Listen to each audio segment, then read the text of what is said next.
Good morning, guys. Yesterday's video didn't work out, and so I'm making a special video today for solutions. So this is for my folks that were not, excuse me, it's for my folks that were not in class. For my folks that were not in class, on November the 19th, we started solutions. Today, I'm just going to review the things I talked about in class. Because I wasn't able to upload the Zoom video. I don't have a mask on because I got nobody in my classroom. I'm by myself, so don't think I'm cheating on that. So what we're going to talk about today is solutions.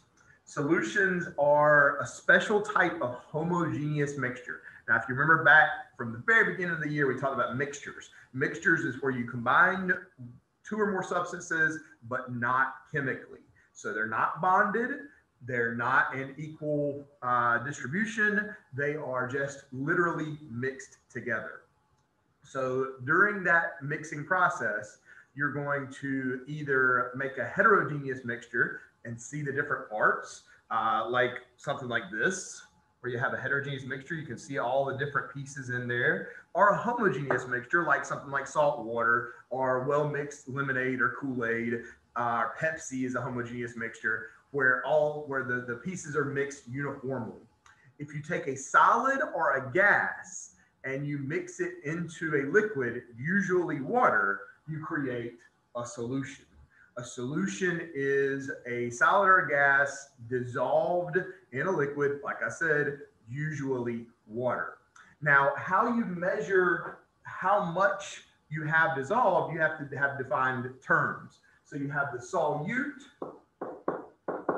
which is what gets dissolved, either the solid or gas that gets dissolved.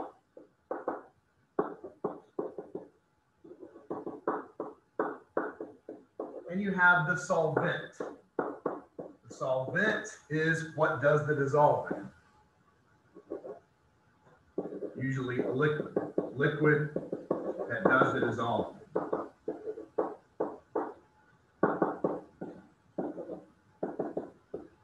So if you think about something like salt water,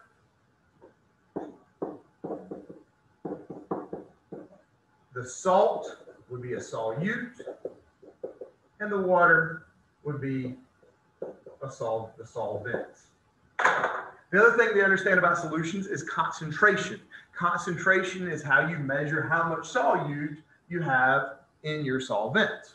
So concentration, we're going to talk about a lot more today in class at the Zoom.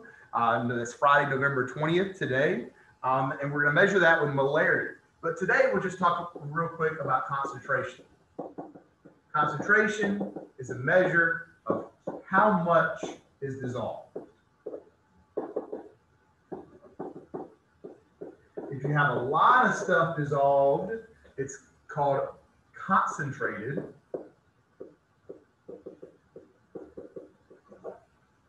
Lots of solute. And if you have not much solute, it's called dilute.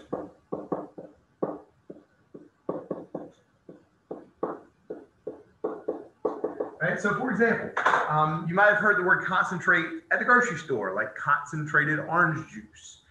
Usually when you buy orange juice, it says made from concentrate or not made from concentrate.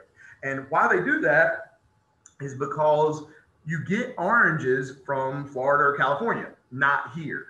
And so to squeeze those oranges and make orange juice, it costs a lot of money to ship that juice from Florida all the way to North Carolina. So to save money, what they do is they make the orange juice and then they take out the water.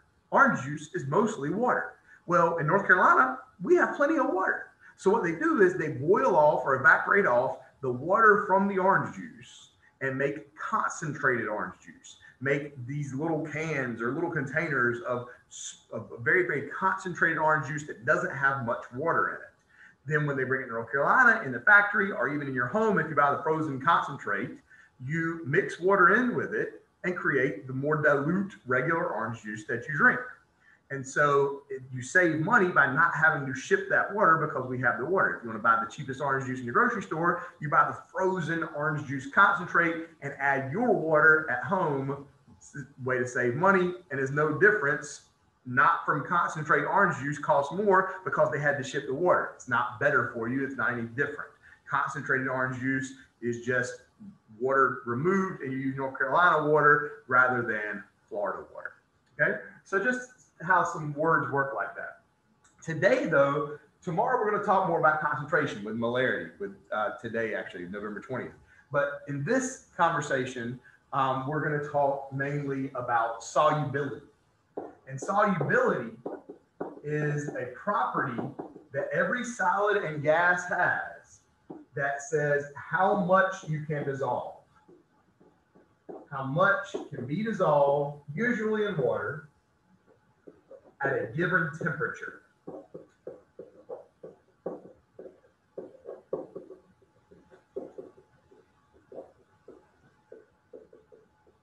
All right, so if you want to dissolve a bunch of stuff into something, a bunch of solid into a liquid, you're going to raise the temperature. Okay, and you know this because if you want to make tea or coffee, the first thing you do is boil water. Get some really, really hot water, get those particles moving really, really quickly, and you can dissolve a lot of sugar and a lot of tea and a lot of coffee into your water to make very strong coffee, very strong tea, or very sweet coffee and very sweet tea. By making very, very high temperature, you're able to dissolve more stuff. And then if you want to slowly cool it down, you can make iced tea and even iced coffee, but you have to make it hot if you want to get the most stuff dissolved into it. Okay, it works the opposite for gases. For gases, the hotter it is, the less you can dissolve. Think about what gas is dissolved in a liquid, something like soda, Pepsi, Coke are carbonated. They have carbon dioxide bubbles dissolved into the liquid. And if you want to keep those bubbles in there, you keep your liquid cold. A cold Pepsi is going to be a whole lot bubblier. It's going to have a whole lot more carbonation than a warm Pepsi. Warm Pepsis end up tasting flat because you can't hold as much carbonation. You can't keep those bubbles inside. The extreme version of that is you let the Pepsi heat up in the backseat of your car, and those carbon dioxide bubbles all escape, and you end up with a exploded Pepsi in the backseat of your car. So solubility is how much you can dissolve at a given temperature. And so you can actually have a curve that deals with this. Now, on first glance, the solubility curve looks really complicated, but it's really not that bad. It's only measuring two different things: the temperature and how much can be dissolved. Now, a whole bunch of questions that have to do with this curve ask you about 100 grams of water. If you look right here, 100 grams of water is just a part of this information. So don't be confused by that. This chart is just talking about 100 grams of water. So for example, at 30 degrees Celsius, which is pretty hot, we're talking 90 or 85, 90 degrees Fahrenheit, you can dissolve 10 grams of this guy right here, because there's the line, in 100 grams of water. If you use that same substance and go up to 80 degrees Celsius, which is very, very hot, you can dissolve 40 grams at 10 degrees, 40 grams at 80 degrees in 100 grams of water. So depending on what you're talking about, you can see different curves and you can do different things. The only other thing that's left for us to talk about is what this means. So if I dissolve, let's go back to my other example here. Let's do this one. If I dissolve 40 grams of KClO3 in 100 grams of water at 80 degrees Celsius, that is the most I can possibly dissolve. That is called saturated. Saturated is the most you can dissolve into a substance at a given temperature. So this is the maximum solute dissolved. Okay. Now you can dissolve less than that. And if you're at 80 degrees and you maybe only have 20 grams of KClO3, then you have less than what is possible and you have an unsaturated solution. which will be less than maximum, or below the line. Okay, anywhere in here would be unsaturated for this line. Now, what's wild is it's actually possible to have more than is possible. So let's say I heat my substance up to 100 degrees, and I maxed out what I could dissolve for KClO3, and I was able to actually get this much dissolved at 100 degrees. So I get about almost 60 grams dissolved at 100 degrees Celsius. And then I slowly lower the temperature back to 80.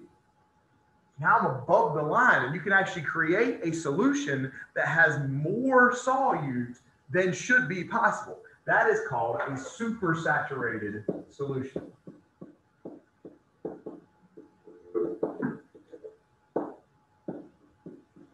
An emergency situation?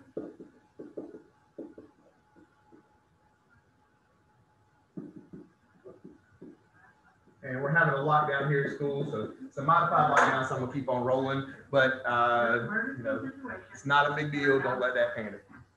So you have a supersaturated solution here. Now, so there's all kinds of different questions I can ask about this. I can ask how much you can dissolve at a certain temperature, which you would just find the spot on the line and go over here. I could ask what temperature you would need to dissolve a certain amount, or you would find over here and then go to the line. Whatever the case may be, I think the first couple questions ask you which one is changing the least. So you're looking for the flattest line. That a couple questions might ask you which one's changing the most, which will be this nice pretty line. Now notice some lines go up and some lines go down. The ones that go up are all about things that are solids, because remember, the higher the temperature, the more you can dissolve. And then the things that go down are going to be gases, because the higher temperature, the less you can dissolve. So you got a long worksheet. It looks long. The questions are very short. You can knock this out in 15 minutes, no problem at all. If you jump on that worksheet and knock it out. If you have any questions, I'm here for you. It was great talking to you, and I hope you watched this video. Have a great day, guys. And we're going to be Zooming again today which is Friday to 11/20 at 12:30 about malaria. Have a great day.